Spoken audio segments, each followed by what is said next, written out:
how do I even begin to prepare for that? I know it'll change everything, but I have no idea what to do about it. Yeah, it's where you're just like something so life-changing that you Mm, know is gonna just disrupt everything you think is true about the future, and you know it's coming, and you got a few years to prepare for it. Welcome to the Artificial Intelligence Show, the podcast that helps your business grow smarter by making AI approachable and actionable. My name is Paul Raitzer. I'm the founder and CEO of Marketing AI Institute, and I'm your host. Each week, I'm joined by my co-host and Marketing AI Institute Chief Content Officer, Mike Kaput, as we break down all the AI news that matters and give you insights and perspectives that you can use to advance your company and your career. Join us as we accelerate AI literacy for all. Welcome to episode 87 of the Artificial Intelligence Show. I am your host, Paul Raitzer, along with my co-host, Mike Kaput, who is home this week while I'm in Miami, I think. You are home, right? I am home, yes. Okay. Are you doing any talks this week? You got to travel at all? I'm actually traveling starting on Sunday Okay. to North Carolina for a Oh, talk. nice. Well, I just arrived in Miami, so I'm doing this one from the hotel room. And as we get into, I had 4 hours to think this morning, and it was a good time to do it because there was a lot I had to think about based on last week's show. So we're going to get into that. First up, the episode today is brought to us by AI for Writers Summit that happened last week, but you can now get it on demand. It was, I would say, beyond our wildest expectations. And Mike and I are going to talk a little bit more about that experience as one of the topics later on. But just a remarkable virtual event last week. There was more than 4,600 people registered from all 50 US states and 93 countries, which I'm still trying to wrap my head around. So just an incredible experience, amazing feedback from attendees. We covered state of AI in writing, generative AI writing tools, generative AI insights from an IP attorney. That session was crazy. So much online chatter about that one. I think a lot of people were shocked at the current law around copyright, and maybe we're not prepared for it. So that session alone was probably worth the price of admission. We went through an enterprise AI adoption with a panel. And again, the great news is you can get it all on demand. So it is available right now, AIWriterSummit.com. Again, that's AIWriterSummit.com. You can go and get immediate on-demand access to all 5 hours of the summit. And I can promise you, based on user feedback, it's worth it. The average session rating, I think, was 4.8.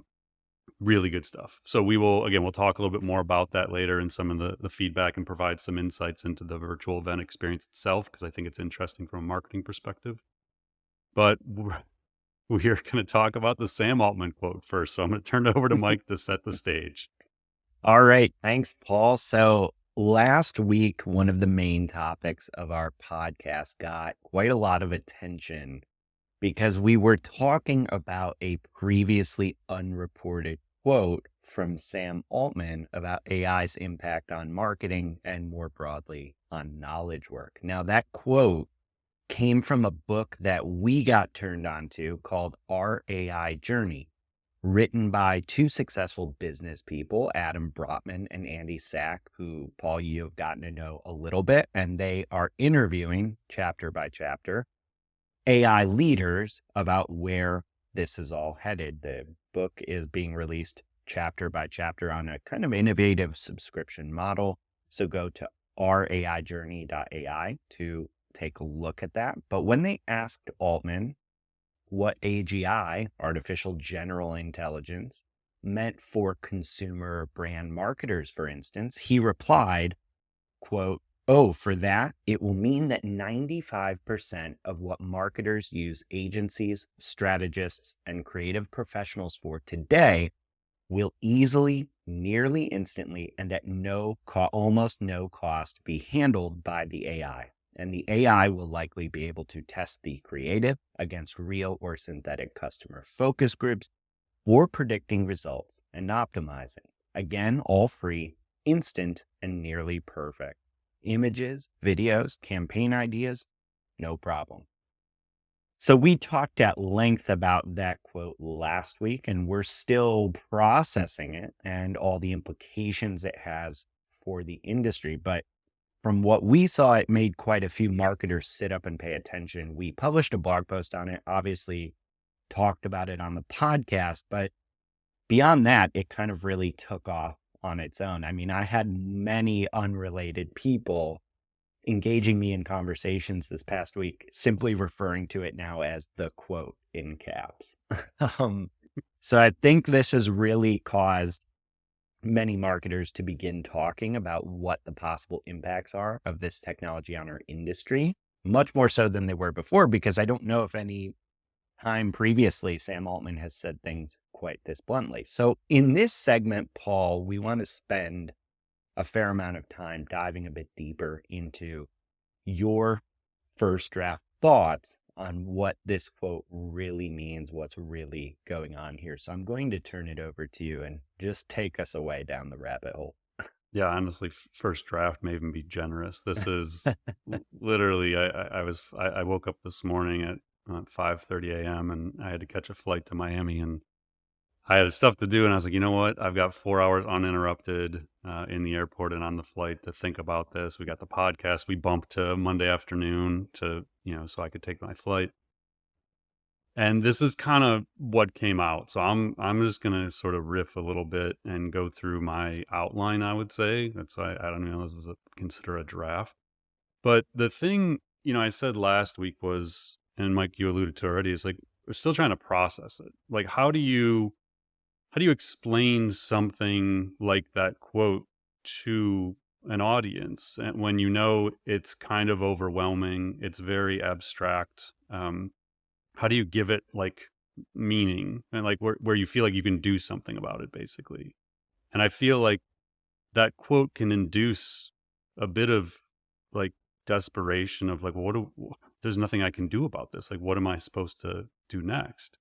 And so I started off thinking about it in that context of like, what do we do about this quote? And the first thing that came to me is like, what does it mean to your company, your career, and your family? Anybody who listens to this show regularly knows I have a 10, about to be 11-year-old, and a 12-year-old. And I think often about what does the world look like for them in 5 years, 10 years, when they're getting out of college. And I realized like I actually have no idea. And so I spent a lot of time, my life thinking about that and trying to figure it out.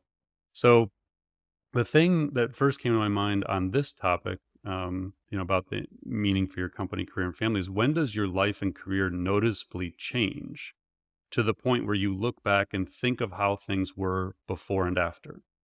So this quote is a future state.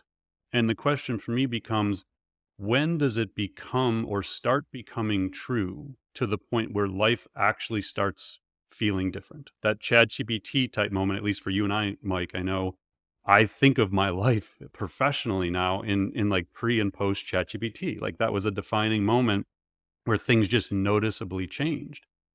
The other thing I'll say is I know we have a lot of non-marketers who listen to this podcast.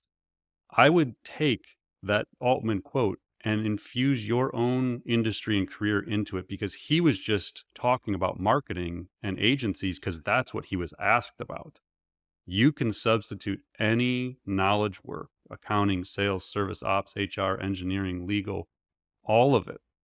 He's talking about knowledge work. He's more broadly meaning, the things we do from a knowledge perspective. So then, once you get past kind of what does it mean for your company, career, family, then you get into like, what do you do about this? And this is honestly where I found myself after, I first read that quote a few weeks back. And then when you and I first talked about it last week, is like, personally, what does this mean to my kids? I think about it in relation to Marketing AI Institute and some of the other business ventures we're working on. I think about it from my personal investing perspective and my retirement accounts. Like I think about it more broadly.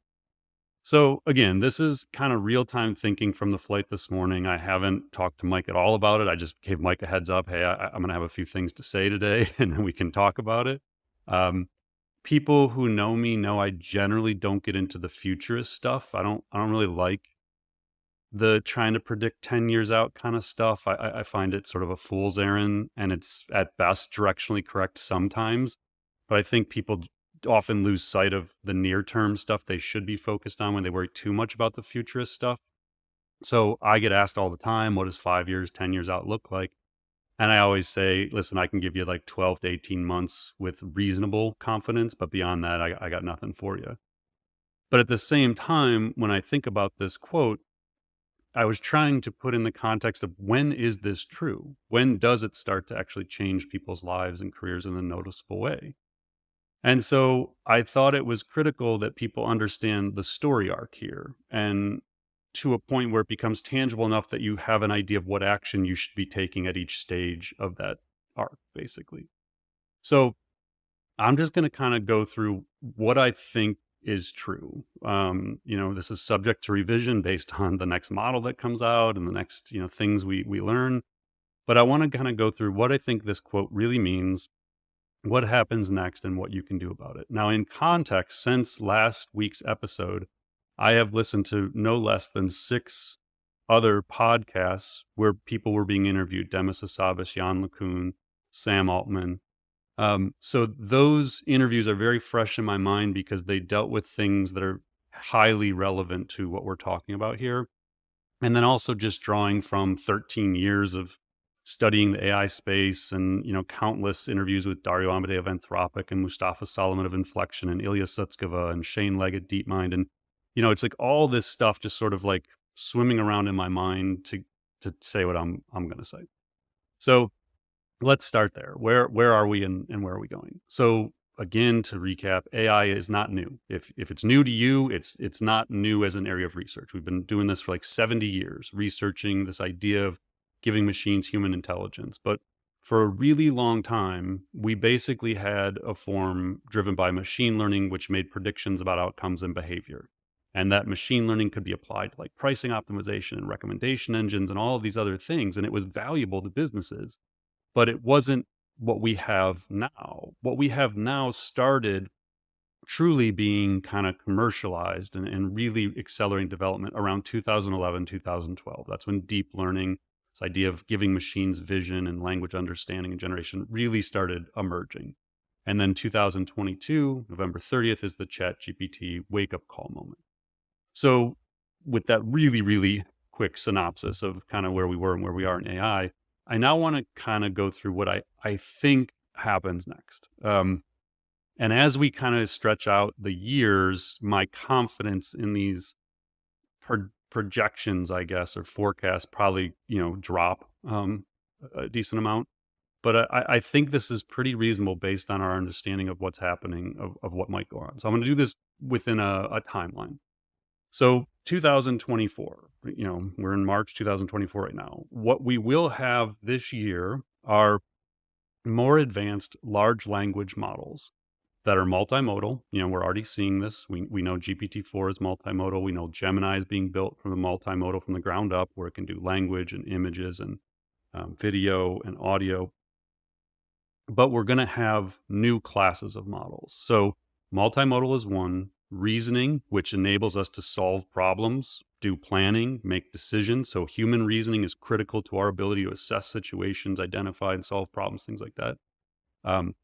These models are going to make leaps forward in their reasoning ability, which then enables them to get more valuable in terms of planning assistance, decisioning, both helping us make decisions, but also probably early days of them making their own decisions very unreliably, not something you're going to turn your company around and say, okay, AI, just make all the decisions.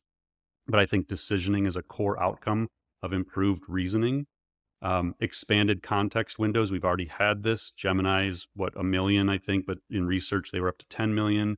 Claude 3 has expanded context windows. The context window is how much information you can put in that it's able to draw from to create the output. But they're imperfect. We know context windows isn't the end game.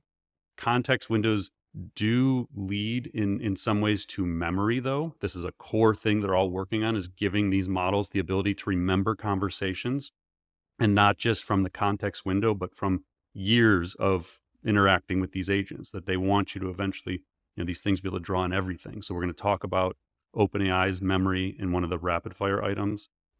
Personalization is going to be critical. So Mike and I have different experiences with ChatGPT in the future. You're going to be able to set the parameters for yourself of how you want to interact with this thing, how you want it to talk to you, what tone, what style, what political beliefs, what religious beliefs, like all of it is going to be able to be personalized. And then one of the other key aspects that they're going to work on is reliability and accuracy, so that you can actually come to start trusting these things.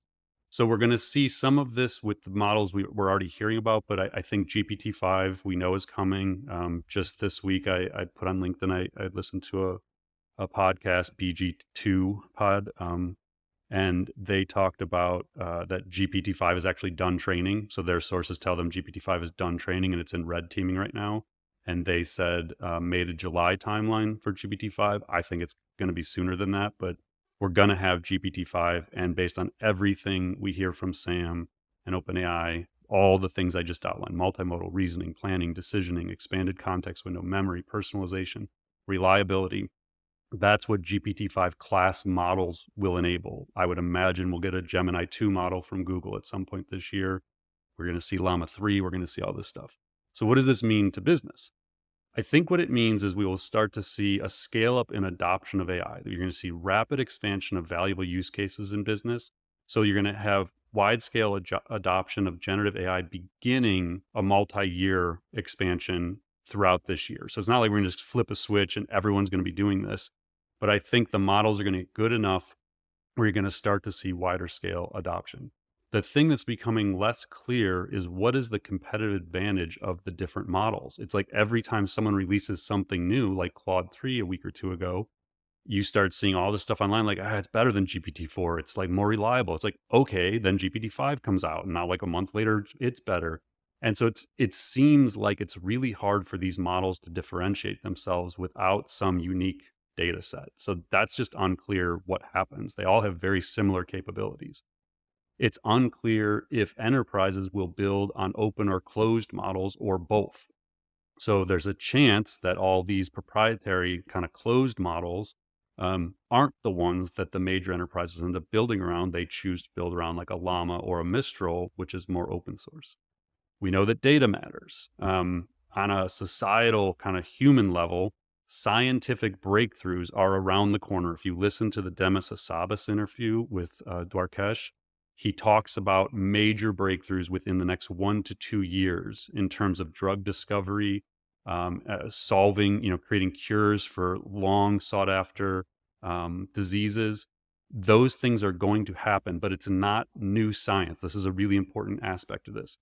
It is these generative AI models are enabling the brute force through a whole bunch of data that humans couldn't get through in 100 lifetimes. But these models are able to do this, like AlphaFold, which predicts the folding of proteins, the whole genome of proteins. You're going to see breakthroughs through existing data. We're going to talk later about new science from non-existing data. But you're going to see major breakthroughs that's going to improve lives in the very near future. Demis talks about, again, it being 1 to 2 years off. There will be stories of mass layoffs this year within certain industries, but I don't think it's going to be widespread. So like the Klarna one we talked about last week, where there's the AI bots doing the equivalent of 700, customer service agents. You're going to see some headlines. You're probably going to see a 60 Minutes episode about it. Like, it's going to seem like it's a big deal, but when you actually drill in, kind of zoom in, it's not going to be mass layoffs. We're not going to see a mass impact of AI this year taking over jobs. Some new roles will start to emerge. Chief AI officer, you're probably going to hear some companies doing that. You're probably going to see some AI ops, AI trainers, things like that. So if we go back to my original criteria of, does your life or your career noticeably change this year? Probably not. It's probably not like you're going to sit there and there's going to be some inflection point where just like all of a sudden everything is different. So that's 2004, and that will continue moving forward. Every model is going to get smarter. They're going to get better at reasoning, planning, decisioning, memory, personalization. It's just those are things that are critical to these models moving forward. Now, 2025, 2026, this is where I think we see the multimodal AI explosion. So we have multimodal now, but if you think about Gemini or ChatGPT, they're limited. Like ChatGPT, based on GPT-4V, the Vision one, you can input images and you can output images, but you cannot input video and output video. Sora is the prelude to that. You can't do it really with audio. I mean, you can talk to it through their whisper, but it's not truly multimodal.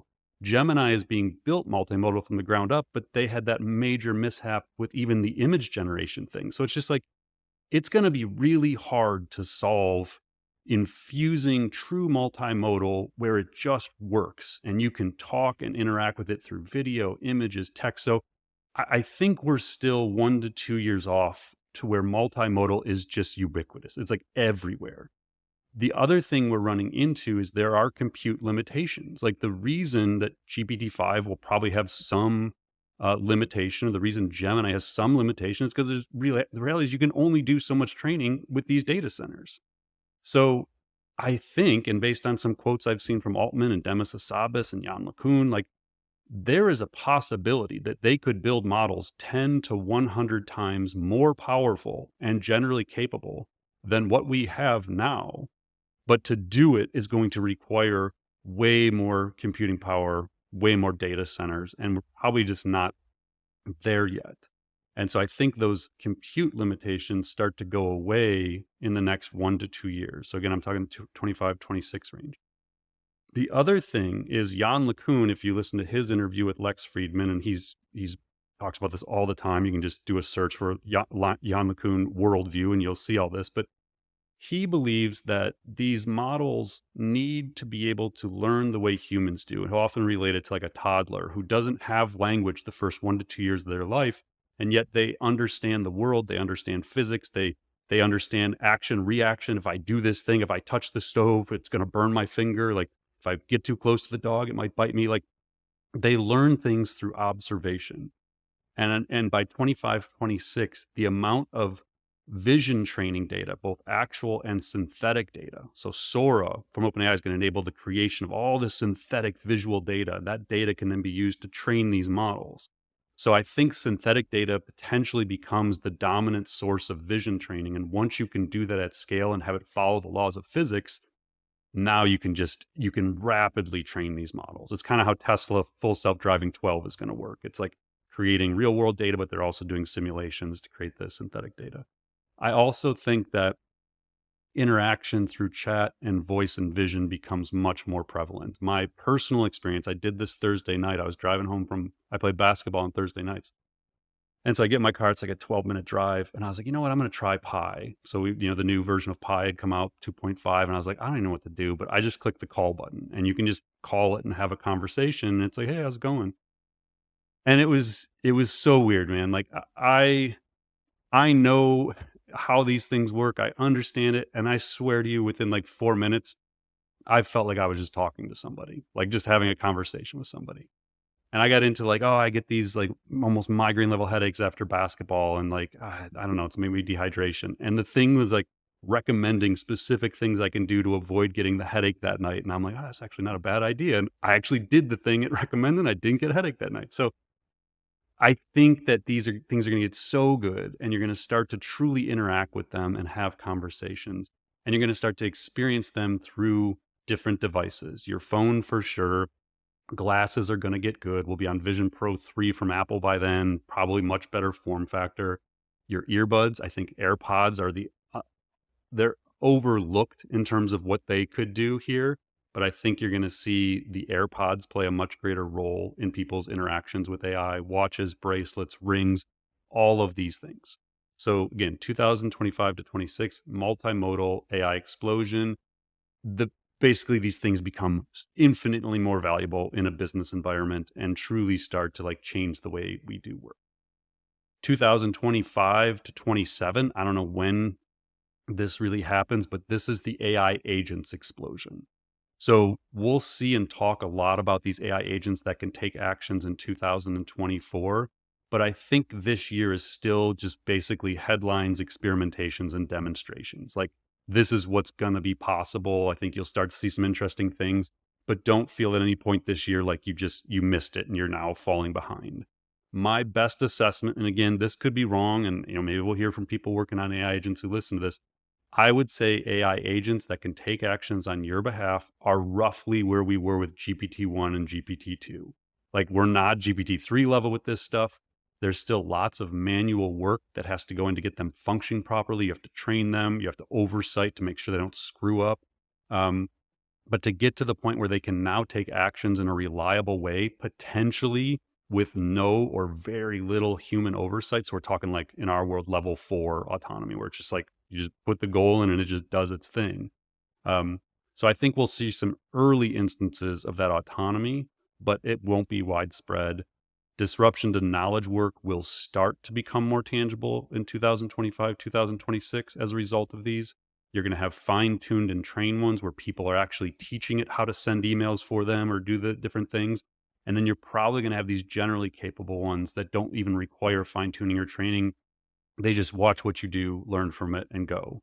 I think the primary way most people will interact with these things is going to be through voice, like Siri. Like I think this is the play for Apple, is that Siri is this true AI agent connected to everything that because you already trust Apple to connect everything. And then potentially through like Microsoft and Google. So that's AI agents. And then two more, the robotics explosion, 2026 to 2030. This one's really hard to project. But this year, we're starting to already see massive advancements from OpenAI. Like, they're getting in the game in partnership with Figure. Figure just raised a bunch of money. They're making breakthroughs in the actual like mechanics of the robots, but the true breakthrough is putting the multimodal models into them, that the robots embody intelligence. And so the advancement with these language models and these AI agents is going to enable a rapid takeoff of robotics. And so Amazon's going to work on it, Optimus at Tesla, they're all working on this. And this, I think, in that 2026 to 2030 range, again, it's a wide range, but we just don't know. I think that's when it starts to become more clear the impact AI is going to have on blue collar jobs. We're going to focus a lot on knowledge work for the next couple of years. But as soon as they get robots to the ChatGPT moment and the takeoff moment, now we're talking about all labor basically is affected. And then the final one to touch on is this idea of AGI, like artificial general intelligence. Again, there's a lack of agreement about what exactly it is. You and I, Mike, I forget episode, we'll pull it and put it in the show notes, but we talk about Shane Legg and DeepMind's research and like these levels of AGI. It's not going to be, again, like flipping a switch. It's going to probably be a slow takeoff, more equated to like how autonomous driving is happening, where you just like, you see a Waymo when you're in California and you don't really think anything of it. It's probably going to kind of be like that. But once we hit AGI, everything is reset. Like all this stuff I've said up to this point just changes. New science becomes possible. So discovery into things that didn't exist or that wasn't in the training data. Again, a cure for cancer could come from existing data and just being able to crunch it at a far greater rate than any group of humans could. New science, like, I don't know, solving nuclear fusion or interplanetary travel or like new mathematical formulas, like things like that, like Einstein level stuff. That's probably not possible until we get to AGI. Now, once we get here, we are now looking at the reality of wide-scale workforce disruption. We're looking at a need to rethink education. What do humans do? If we get to 2028, 2030, which is generally when Demis, Shane Legg, Altman, not Jan LeCun, but everybody else seems to think we're going to get there by this time period, you're now rethinking, what do we do? You're rethinking, what is our purpose? Like, if AI can do these things, like, why do we need to even still do them? And what do we do? You're completely resetting businesses. You're looking at billion-dollar companies with 1 to 10 people becoming common. There was a quote, Mike, I went back to that I know you'll remember, but in episode 57, we talked about an article in The Atlantic where it said, like, does Sam Altman know what he's creating? And I'm just going to read this quote because I remember at the time just like almost having the same reaction I had to the Altman quote last week when I read this. So This is from The Atlantic. We'll link to the article. It says, the way I think about this is from Ilya Sutskever, by the way, former maybe still current chief scientist at OpenAI. We don't know. Ilya is MIA. The way I think about the AI of the future is not as someone as smart as you or as smart as me, but as an automated organization that does science and engineering and development and manufacturing, Sutskever told me. Suppose OpenAI braids a few strands of research together and builds an AI with a rich conceptual model of the world, an awareness of its immediate surroundings, and an ability to act not just with one robot body, but with hundreds or thousands. Quote, we're not talking about GPT-4. We're talking about an autonomous corporation, Sutskever said. Its constituent AIs would work and communicate at high speed like bees in a hive. A single such AI organization would be as powerful as 50 Apples or Googles, he mused.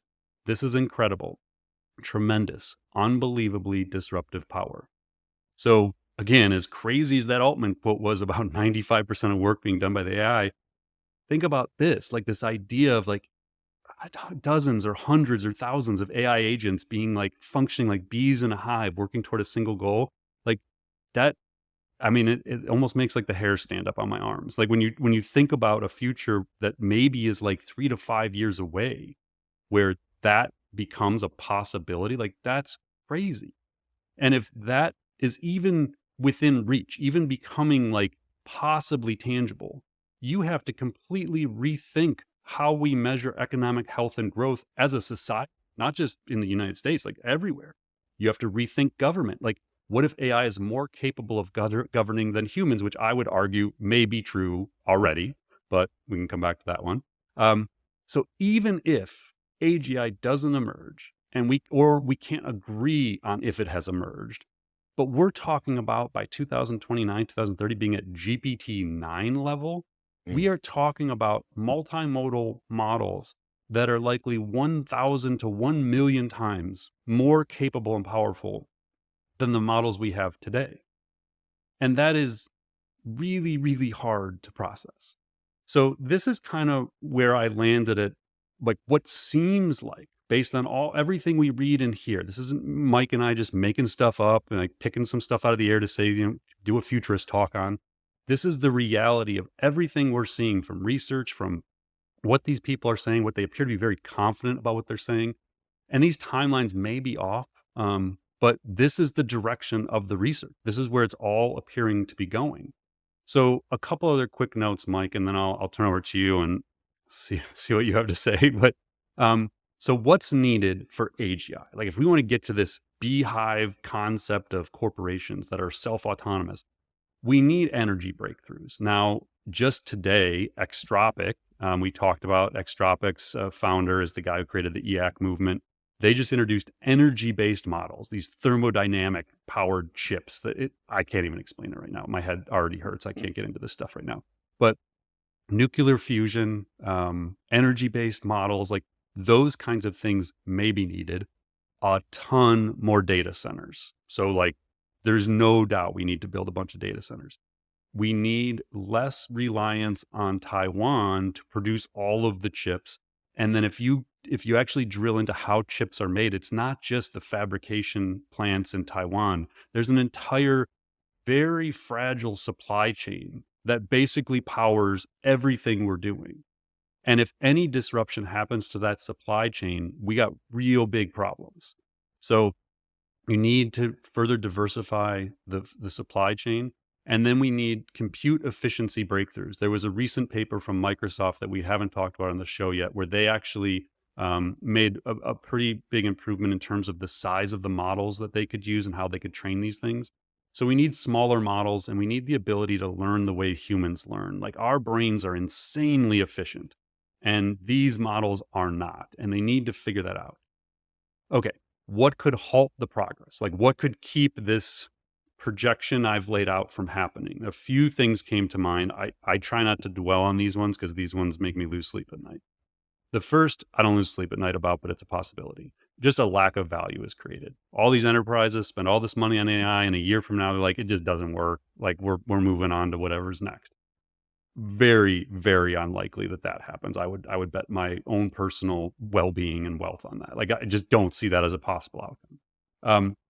Scaling laws hit an unexpected wall. Scaling law, the scaling hypothesis, is basically that if we just keep throwing more computing power and more data at these things, they just keep improving, and in massive ways. There was a great quote, I think Ilya Sutskever once said to Andrej Karpathy when Karpathy first started OpenAI, these things just want to learn. Like, you just keep giving them data, keep giving them computing power, and they just want to keep getting smarter.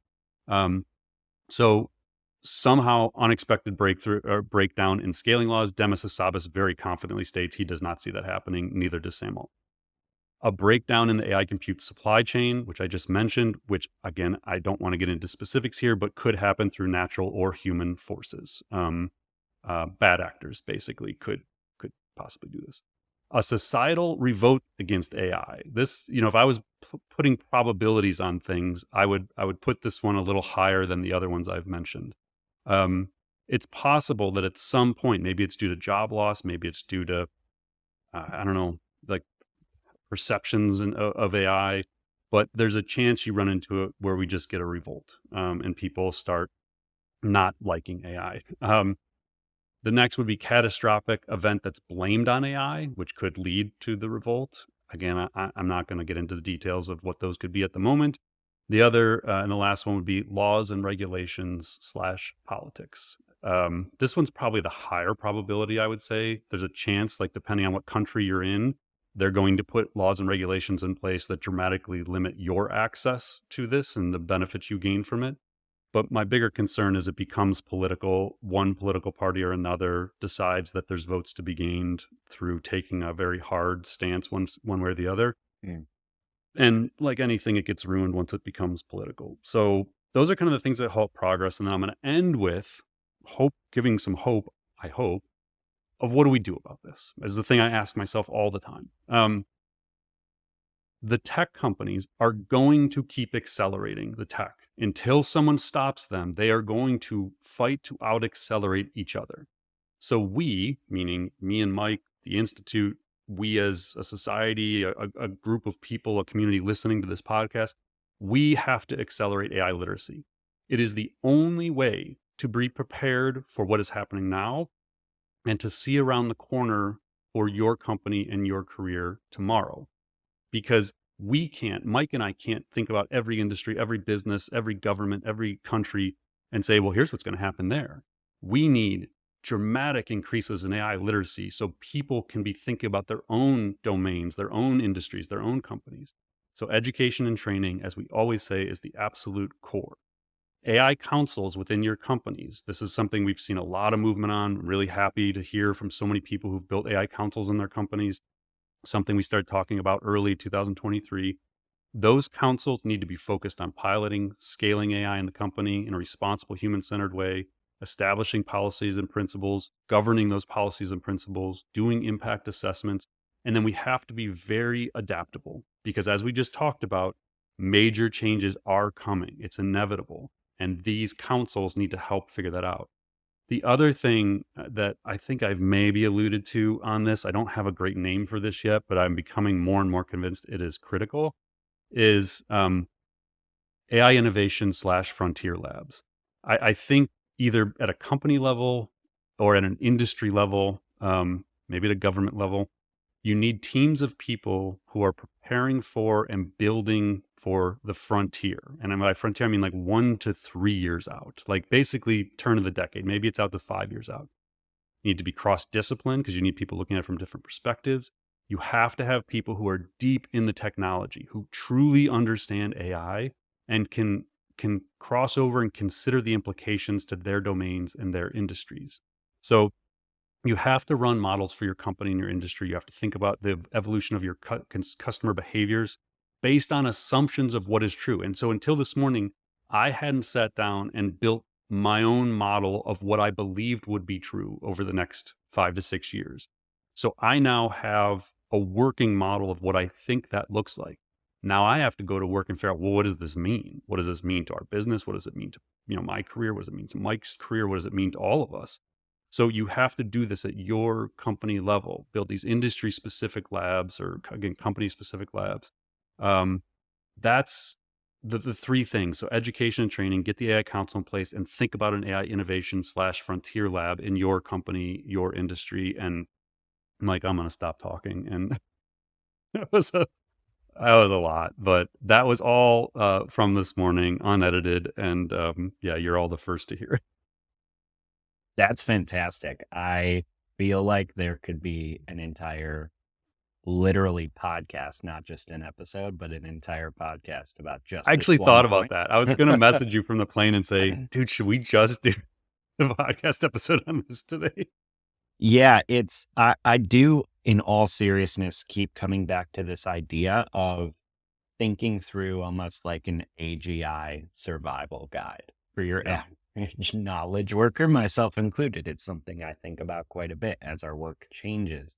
So I'm really glad to hear you talking about, okay, what do we do about it? Because it's still very early days, but that's the $1 trillion question in my mind. It's almost in some ways not easier at a company level to diagnose it, but you say, okay, at the very least, I know I need an AI council, education and training. Going and doing that is a different thing. But for Yeah. an individual, sometimes it feels to me like you told me that 5 years from now, aliens are landing and that will happen. And that's Right. all I know. How do I even begin to prepare for that? I know it'll change everything, but I have no idea what to do about it.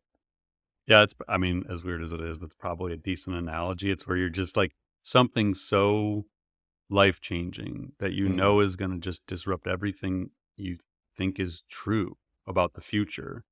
And you know it's coming. And like you got a few years to prepare for it. And I think that's part of what I want people to take away from this is, you read these quotes from Sam, we revisit that quote from Ilya about the beeves and the hive. And mm, what I think I'm trying to say is, I don't think it's this year that everything noticeably changes. I think we see some pretty amazing things this year, some mm. technology that is going to be beyond your wildest expectations, but not like massively disruptive to business, to the economy, to the workforce.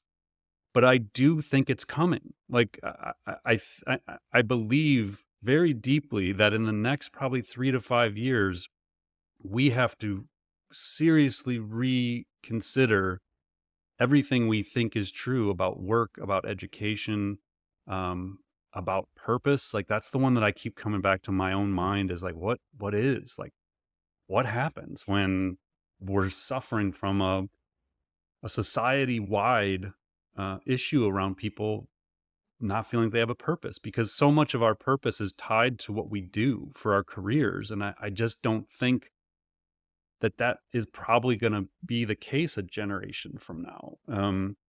Again, even my own kids, like I just don't think when they're my age, it's going to look anything like it does in terms of their purpose. And if you go back in time, again, it's not like we haven't had these massive transformations, just even in the last 30 years with the internet and mobile and social media.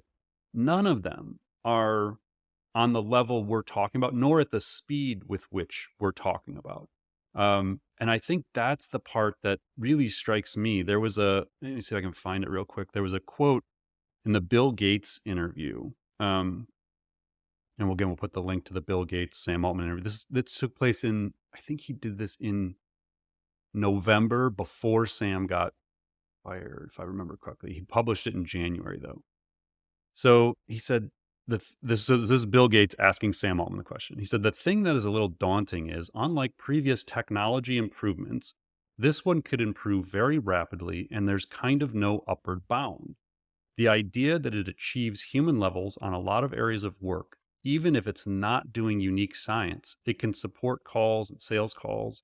I guess you and I do have some concern along with this good thing that it'll force us to adapt faster than we've ever had to before. And Sam replied, that's the scary part. It's not that we have to adapt. It's not that humanity is not super adaptable. We've been through these massive technological shifts, and a massive percentage of the jobs that people do can change over a couple of generations. And over a couple of generations, we seem to absorb that just fine. We've seen that with the great technological revolutions of the past. Each technological revolution has gotten faster, and this will be the fastest by far. That's the part that I find potentially a little scary, is the speed with which society is going to have to adapt and that the labor market will change. And he goes on to say, like, I don't know. I'm very optimistic we'll figure it out. Is pretty much what Sam always says. There's no, here's how we're going to figure it out. It is just like, I'm confident it's going to work out. It's going to be okay. And that's it. Like, you can't take much solace. Man, that is just a ton to unpack, but I feel like we've at least made a good start here, right? I mean, Yeah. the first thing that just kind of comes to my mind, especially after us publishing this quote, is really, look, you can get all up in arms and upset and offended, and I totally understand those responses to a quote that's saying 95%, for instance, of what we do is going to be done by machines. That may be overly simplistic, but I hope what you do take away from today's conversation is this isn't meant to be, I actually don't think on Altman's part, sensational. He doesn't need any more PR. He's doing fine. That No, front. yeah, 100% I agree. He's not saying this to sell more ChatGPT licenses. This is something he very deeply believes to be true. And for the reasons that you outline with the rate of progress. So get away from the 95% number. If you believe the trend lines to be somewhat even directionally correct, change is coming, and we need to start taking it very, very seriously and not get hung up on unpacking, okay, well, he said this in that way. Honestly, I think just the directionality of the comments is far more important than what tasks are going away right this second. Yeah, and I will do one final note, Mike. So I get this quote thrown back at me a lot. So back in like 2012, 2013, 2022, 2023, I'm sorry.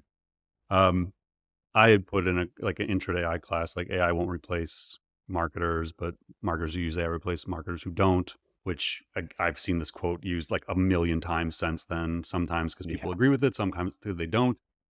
Historical context, again, when I used it, it's actually based on a 2018 research report from Stanford where they were talking about the impact of AI on radiologists. And the quote was adapted to fit for marketing or really any knowledge work. So I'm going to put this quote to bed for me for moving forward. I think that quote actually is still directionally true. So I've stopped saying it, but because I think there is a timeline to it. There's a finite time that remains true. So in 2024, I actually still think that is true. The people using AI are going to have an advantage, maybe 2025. They're going to have an advantage. And if job loss happens, it's not going to be the people who are capable with AI. It's going to be people who aren't. So I think that is directionally true near term. Once we get to 2026, 2027, and some of those other things I've outlined start becoming true, all bets are off. We're just going to need fewer people doing the work. Now, the question becomes, in that time period, in these next few years, can we create enough new jobs? Or do we become a society of entrepreneurship? And there's just, we go from 25 million businesses in the United States to 150 million businesses. Do we just create way more things because anyone can basically start and run a company with this AI technology? I don't know. That's my hope, though, is that if we talk about this now and not in a sensational way, I believe deeply in everything I outlined for you. And this is not to get more people to listen to the podcast. It is not to sell more Writers Summit on demand. This is truly the stuff that I think about relation to my own family and my own business. I think this is true, and we have to start preparing now. And if we do, we have the best chance of a positive outcome in the next 3 to 5 years. If we don't, and we just wait for the ChatGPT moment to happen again and again and again in robotics, in AGI, in business, then it's not going to end well. Amen. All right. Unfortunately, there are Can I just be done now? The rest of the show is yours, man. I'm just going to. All right. I got to go get a drink. I feel bad even moving on. There's 100 other things I want to talk about related to this topic, but other things have happened this week in AI as well. We're going to run through the rest of them pretty quickly here.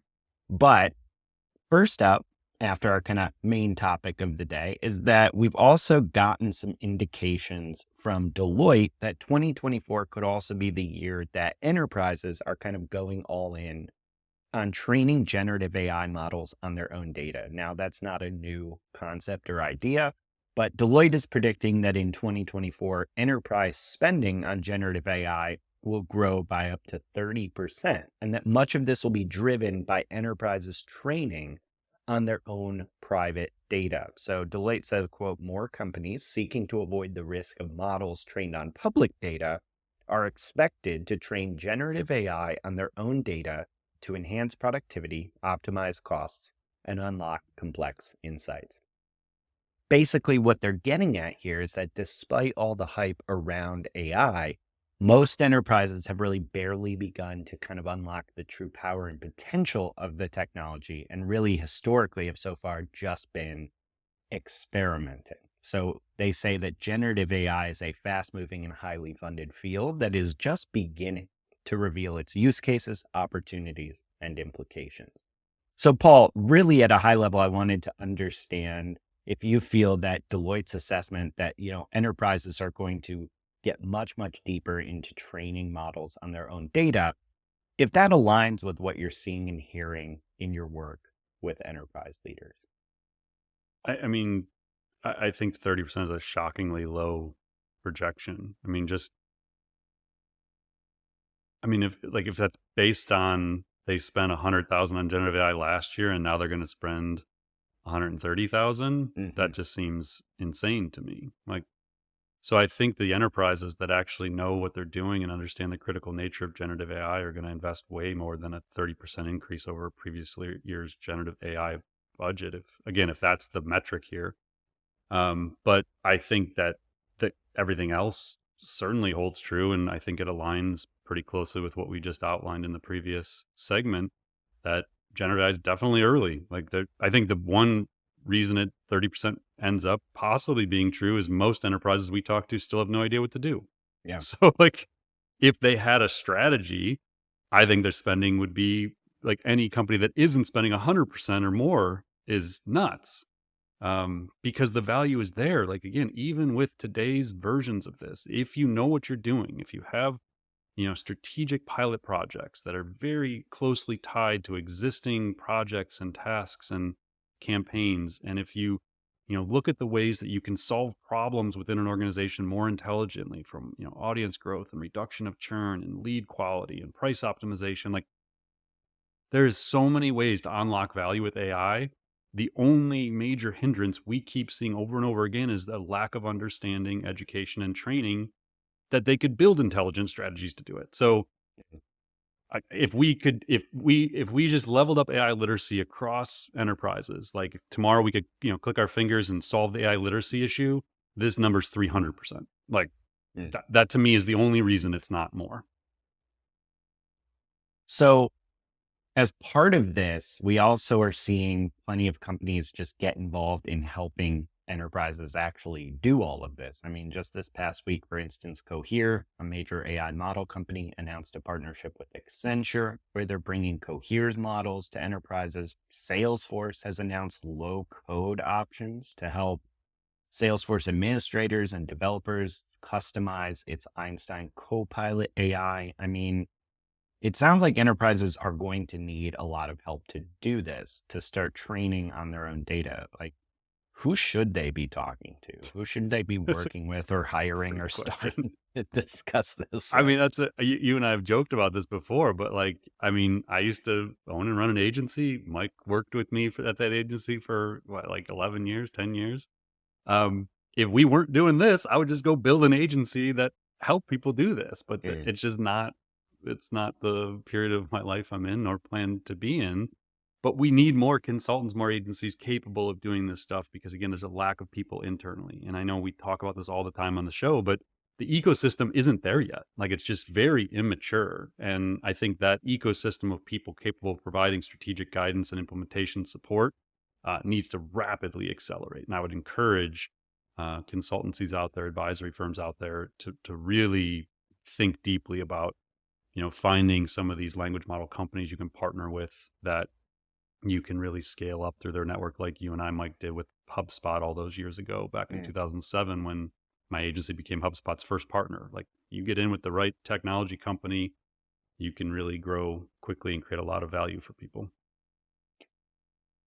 All right. So, another topic of interest this past week, Paul, we wrapped up our second annual AI for Writers Summit, which was a virtual event with more than 4,600 writers, editors, marketers, and business leaders from all 50 states and 93 countries. Now, this event brought together some incredible content across a wide variety of topics that discussed how AI might impact writers. And that included things like you did a state of AI and writing keynote. I did a rundown of top AI writing tools and platforms. We had a very highly rated, popular session with an IP attorney on generative AI's legal implications. We had a great panel on AI adoption in the enterprise, and we had a hands-on AI in action session where me and Kathy on our team, Kathy McPhillips, showed off a real-world content workflow with AI. Now, it is not an exaggeration to say this turned out, like you mentioned during our ad at the beginning, just to be such a huge success beyond anything we imagined. We got tons of incredible positive feedback from the audience and the community. So I wanted to maybe quickly run down the significance of the event, Paul, both because the topic of AI's impact on writing is deeply important to a lot of different types of knowledge work, but also the virtual event model that we kind of went with and transparently shared details around, I think has some lessons for businesses trying to run effective events, especially kind of in the age of AI. So could you first kind of give us a rundown of the highlights of the event details and numbers? You had shared some stuff around this on LinkedIn this past week. Yeah, I'm a big fan of trying to be as open as we can, certainly, for the betterment of the industry whenever possible. And I felt like I was shocked, honestly, by some of these numbers. And we've been doing virtual events for a long time. I mean, last year's Writer Summit had 4,200 people at it. So it's not like this was just like the surprise success. Mm. But even for me, some of these numbers is not where I would have guessed. So just quick synopsis again, it was a 5-hour event. So I think part of the takeaway is virtual events can work really well and can actually create engagement with communities in ways that I didn't personally actually think was possible with a virtual event. Okay, so 5-hour event from noon to 5 Eastern time. I think we said earlier, 93 countries were represented, which is still just crazy to me. 4,628 people registered, 2,837 logged in during the event, at some point during the event. So 61%, which is the highest I've ever heard. Like we do events that usually will get in the mid 30s, Mike, if I remember correctly, like a lot of our Yeah. webinars and intro to AI and stuff like that, if we don't do paid. So if we're running paid media, the number drops. People are less likely to come to a free event.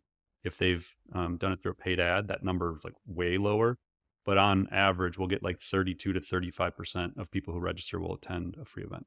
There was 2,130 companies represented, which again shows the breadth of the interest in the topic, if nothing else. Like again, it's like, I know there was some major companies. There was one major company that had 40 people registered at it.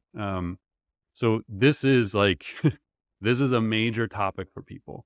The one that I loved personally was our director of partnerships, Tam Marowski. She's a certified yoga instructor. And so we chose to do a 15-minute chair yoga session in the middle of the event. And at the time, I was like, God, I wonder how many people will stick around for this. And then hopefully more people come. Not that I didn't think it was going to be awesome, but it was an experiment for us. And I had no idea what to expect from it. So our tagline is more intelligent, more human. And so this was a very intentional, more human element. At its peak in that 15-minute period, we had 2,052 people. This is like 3 hours into the event. There was over 2,000 people that sat in a chair yoga session, and people loved it. Like the amount of feedback we got on that, the LinkedIn posts about it, the comments, it was crazy. So do this. Do the experimental stuff. Like take chances on your events. Be willing to like take a little risk. And don't lose the human side of all of this. Like it was probably one of my favorite parts of the whole thing was that we were willing to do this, and 2,000 people stuck around for it. The attendee chat, which doesn't even thread, like which I always found it like crazy, like there would be this engagement. We had over 3,000 messages posted in the chat, 266 questions put into the Q&A box. And then Mike, you mentioned the rating sessions with 4.8 on a 5-point scale was the average rating. So just overall, I mean, I think the reason we wanted to share this was transparency into the model. Maybe there's something you all can learn from it. Reinforces the fact that the interest in this topic is just sky high with over 2,000 companies from 93 countries. Like this is the moment where we really need to collectively kind of capture the interest and the curiosity in the topic to push for this idea of AI literacy. Like people are ready to learn this stuff. So yeah, just overall, again, shout out to our sponsor Jasper, whose support made it possible for us to do a free option for this. So a lot of those people took advantage of the free option. I think of the 4,600, only 50 chose the private registration option, which was for a fee. So, the vast majority of people took advantage of that free registration option. And then Goldcast was the platform that we ran it through, just as kind of an FYI. So thank you to everyone who attended and engaged, and all the I couldn't tell you, like that night and even throughout the weekend, just like I was just sitting there taking screenshots of all the incredible stuff people were posting unsolicited. We didn't ask anybody to post anything. And some of the most amazing LinkedIn posts I've ever seen about an event. So just personally for me, I just appreciate everybody, being a part of it and taking the time to, share such wonderful feedback on their experiences. All right, let's dive into some final rapid fire here as we kind of reach the end of this episode, Paul. So first up, we have some new drama in the OpenAI and Elon Musk saga. OpenAI has released copies of emails from Elon Musk that were sent largely in the early days of the organization in order to refute his claims in his recent lawsuit against the company. As a reminder, we covered this on a previous episode. Musk is suing OpenAI for breach of contract, claiming that the company has abandoned its founding agreement by becoming a closed for-profit entity. Now, OpenAI is telling their side of the story by releasing a series of emails from 2015 through 2018 that took place between Musk, Sam Altman, Greg Brockman, and Ilya Sutskever at OpenAI. The emails cover a bunch of different topics, but basically paint this picture that Musk, pretty early on in the company's existence, was pushing for OpenAI to raise money, much more money, as a for-profit entity in order to become a counterweight to Google, and agreed that the company should not go into this fully open source pathway. OpenAI, in the post that revealed these emails, said, quote, "We're sad that it's come to this with someone whom we've deeply admired, someone who inspired us to aim higher, then told us we would fail, started a competitor, and then sued us when we started making meaningful progress toward OpenAI's mission without him." Paul, they really dropped the mic on this one, I think. Cool. Yeah. Well, and what were your thoughts on the response here? It seems to validate your breakdown of what was really going on here, what was behind all the hype on last week's episode. Yeah, certainly the part I mentioned last week about the New York Times article where Elon tried to roll this thing into Tesla and become the CEO, and he basically got kicked out, and appears to be exactly what happened. I love Elon's reply when they posted this was "change your name." That was his tweet. So, I don't know, man. I hope this just goes away when I never have to talk about it again. It's just it's funny, but the emails are crazy. If you go read the emails, I mean, it's a fascinating read. I would suggest reading it, but I really hope this lawsuit just gets kicked out of court. Well, until then, we also have more news about Elon Musk, because this morning, in fact, the day we're recording this podcast, March 11th, Musk appears to have fired one of the next salvos in this battle when he posted on X that, quote, "This week, xAI," which is his AI company, "will open source Grok," Grok being the AI model that he has launched. Now, it's unclear totally what that means, but it does seem to indicate that the AI model may be open in some fashion to build on top of, similar to Meta's Llama family of open source models. So, Paul, this is obviously like a significant departure from Elon Musk's previous strategy as expressed in these emails. What's going on here, do you think? Well, I mean, we've kind of assumed it was coming. So I'm not surprised at all. I think we wait to see what exactly he means by open source, like if they're going to truly open source it or if they're just going to open source parts of it. And then the bigger question to me is like, is it any good? Because Grok is useless right now, in my opinion. Like it's just, I still don't understand the use cases for it. It just takes up the, portion of your Twitter app when you log in, and I don't know what to do with it. So I'm hoping that when they announce this, I expect Grok to become very useful and valuable, but it is not at the moment. And when you read the Elon Musk biography that we've talked about a few times recently, you get it. Like he likes to release things that are not even close to half baked into the world, and then like worry about it later. And Grok is absolutely, in my opinion, an example of releasing something way before it had any real usable value. So, and I just don't know anybody who uses it. Like it's not even talked about on Twitter. Like I have no. Yeah. And the one example I thought that was nuts was like I tried one time to just give it a Twitter thread and ask it to like explain it, and it couldn't even like I don't know if it wasn't able to read the Twitter thread, but like the one thing I thought for sure it would be able to do, it couldn't even do. So hopefully there's like Grok 1.5 or 2 coming with the open source. Otherwise, I don't know why it matters that it's open source.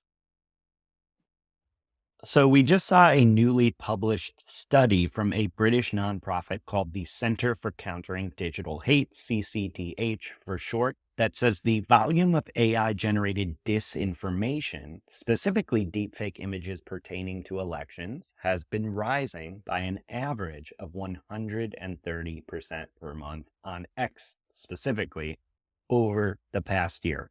The nonprofit's head of research actually told TechCrunch, quote, "There's a very real risk that the U.S. presidential election and other large democratic exercises this year could be undermined by zero-cost AI-generated misinformation."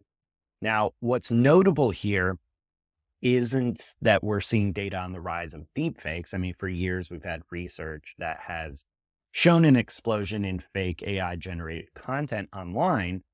But this is actually an early indicator that election-specific content is becoming a major problem. Now, as part of this reporting on the nonprofit study, TechCrunch also cited this 2023 University of Waterloo research that showed only 61% of people could tell the difference between AI-generated people and real ones, which seems pretty high given the lack of sophistication. Were they showing a of Mid-Journey 1?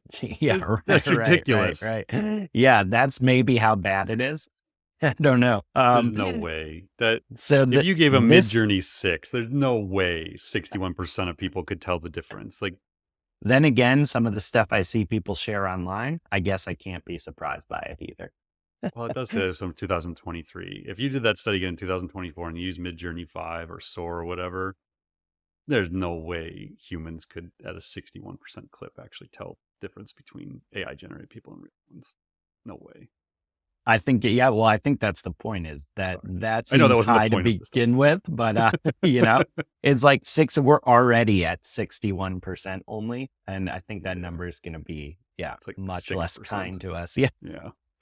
So, I mean, duh, like we this is so obviously like coming.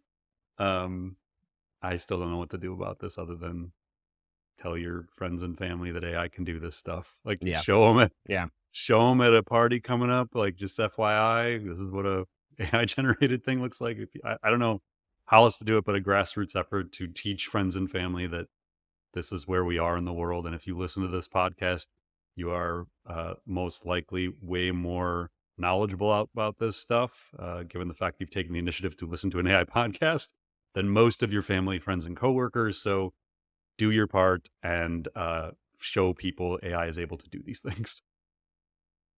So in other news, Inflection, a major AI company that's been started and run by a co-founder of DeepMind named Mustafa Suleyman, just announced Inflection 2.5, which is an upgraded version of its flagship AI model that powers Pi, which is its personal AI assistant. Now, Inflection says that 2.5 is competitive with leading models like GPT-4 and Google's Gemini. And it also says it has achieved significant power with incredible efficiency, with 2.5 approaching GPT-4 performance while only using 40% of the amount of compute for training. So, Paul, there are plenty of leading models to choose from these days. Why is Inflection worth paying attention to? I mean, it wants to get to know you. It wants you to trust it. It wants to be your friend, advisor, consultant, therapist. And like I said earlier, my experience with it was pretty wild, and it was a 10-minute conversation, and you almost forget you're talking to an AI. And I obviously am fully aware I was talking to an AI.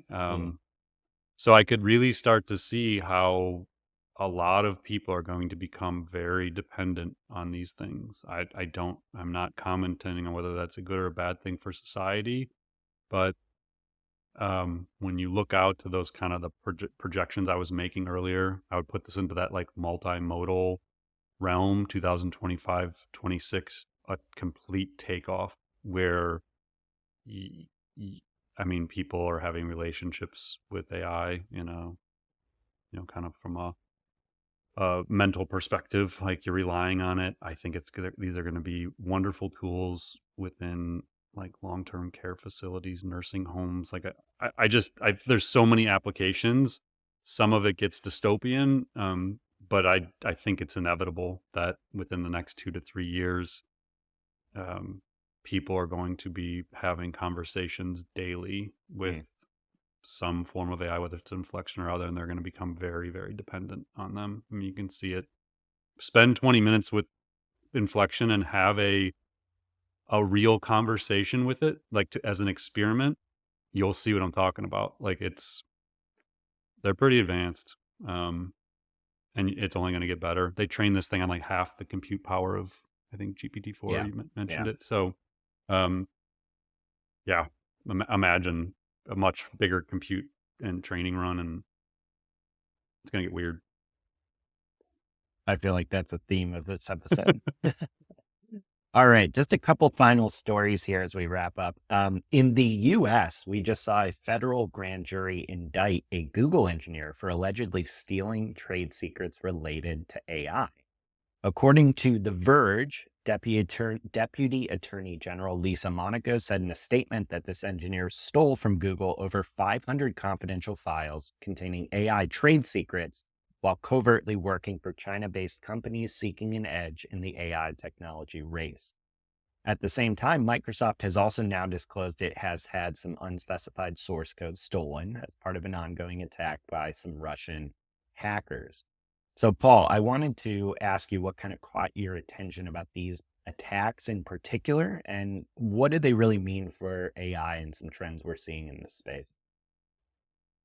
Just to be aware of it. Again, like I've said before, like the cybersecurity side of the stuff terrifies me. Like I've gone down that path a few times of like really learning it. We used to represent some cybersecurity companies at my agency, and I would generally just tell the team, I don't want to know what you guys work on. Like I have enough trouble like processing all the AI stuff. I don't want to also have to think about the cybersecurity stuff.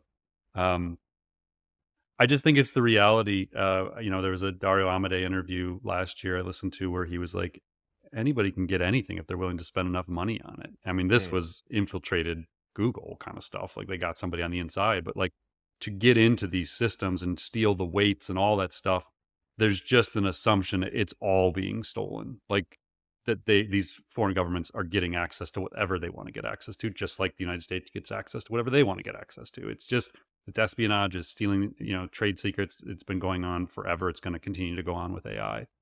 The only thing I can say on this on a personal side, what to do about it is like, you got to assume whatever you do online is going to get taken, seen, whatever. Like, and this is true with any apps you use. It's true with your interactions with your AI, especially as you become more reliant on it and talk to it and have these conversations. It's a sad thing to say, but like you just got to kind of assume that anything can be hacked, and so I don't know. It's just again like having to talk about these topics, but yeah, it's a reality, and it's something to keep an eye on, I suppose.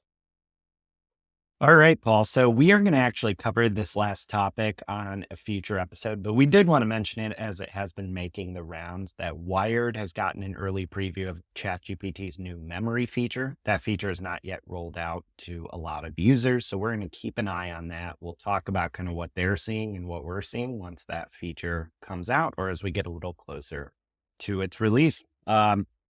Paul, thank you again for breaking down everything in AI. I feel like this episode probably bent my brain into some new shapes, for better or worse. I've got a lot to think about. I don't know about you. Yeah, I mean, it's only 2:30 on a Monday, and I feel like I'm fried after this morning thinking about it and talking about it. So I don't know. Hopefully, it was helpful to people, though. Like, that's the whole point of the show. Is like sometimes it's raw, like real time thinking out loud stuff that Mike and I used to just stand in front of the coffee machine and talk about at the office. But I get that this one in particular, this topic, the quote from Altman, sort of hit a nerve with some people. And so hopefully what we shared earlier gives you a little bit of context and maybe a little bit of direction of what you can do about it. Because at the end of the day, that's like what I always try and find solace in, which I teach my kids is like, just what's the next step? Like, don't worry about a year from now, 3 years from now, 5 years from now. Like, you got to just do the next right thing. And I think with AI, there's going to be a lot of that where you got to figure out the next step in the process, because it's going to be a long road and it's going to get weird. And there aren't always going to be direct answers of what we're supposed to do. And we're not going to be able to turn to these AI researchers and have them answer it for us. And so it really comes down to just figuring stuff out and being willing to think it through. So thanks for listening, I guess. It's like my own personal therapy. All right, everyone. Thanks again. We will be back with you next week. Thanks for listening to the AI Show. Visit marketingaiinstitute.com to continue your AI learning journey and join more than 60,000 professionals and business leaders who have subscribed to the weekly newsletter, downloaded the AI blueprints, attended virtual and in-person events, taken our online AI courses, and engaged in the Slack community. Until next time, stay curious and explore AI.